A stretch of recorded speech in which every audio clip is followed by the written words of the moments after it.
উত্তরাঞ্চলে প্লাবন পরিস্থিতির কিছুটা উন্নতি হয়েছে, বেশ কিছু জায়গাতে পানি নেমে গেছে। তবে কুড়িগ্রামের দুধকুমারের ভাঙনে বিলীন হয়েছে অন্তত 23টি বসতবাড়ি। ভাঙন দেখা দিয়েছে গাইবান্ধার ব্রহ্মপুত্র, ঘাঘট, তিস্তা, করতোয়া ও সিরাজগঞ্জে যমুনা নদীতেও। এতে হুমকিতে নানান স্থাপনা। নগদ নিয়ে এলো হার না মানা হার অফার। সর্বনিম্ন 10,000 টাকা রেমিটেন্স নগদে পাঠালে থাকছে স্বর্ণের হার জেতার সুযোগ। কখনো কমছে নদীর পানি, আবার কখনো বাড়ছে, পেরিয়ে যাচ্ছে বিপদসীমাও। এই যেমন কুড়িগ্রামের দুধকুমার নদ, দুদিন ধরে বইছে বিপদসীমার উপরে, ফলে বেড়েছে ভাঙন। ভুরুঙ্গামারীর চরধাওড়ার কুটি এলাকায় গেল 3 দিনে বিলীন অন্তত 30টি বসতবাড়ি, ভেসে গেছে গাছপালা ও কৃষি জমি।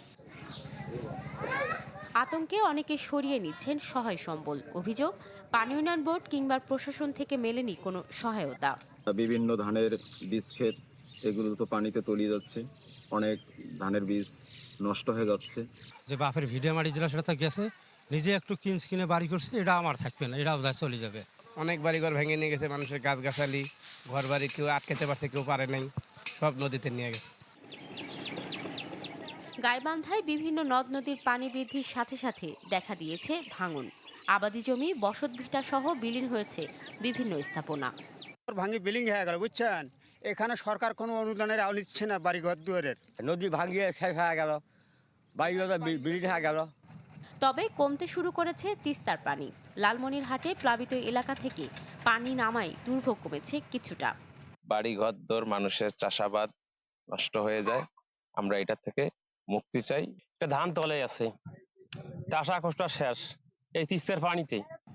উজানের ঢলে সিরাজগঞ্জে পানি বাড়ছে যমুনার, ধসে গেছে ভাটিয়ারি এলাকায় নদীর ডান তীর রক্ষা বাঁধের 15 মিটার। ভাঙন দেখা দিয়েছে কাওয়াখোলা, চৌহাল ও কাজীপুর উপজেলায়। যমুনা নদীর পানি বাড়ানোর কারণে আমাদের বাটপিকেরা ডেবে গেছে গা। তো এভাবে যদি ভাঙন শুরু হয়, তাহলে তো খুব দ্রুত গতিতে এই এলাকা ভাঙে শেষ হয়ে যাবে। যমুনার পানি বাড়লেও বন্যার শঙ্কা নেই বলে জানিয়েছে পানি উন্নয়ন বোর্ড। সরাবাং তহুরা জিনিয়া, চ্যানেল 24।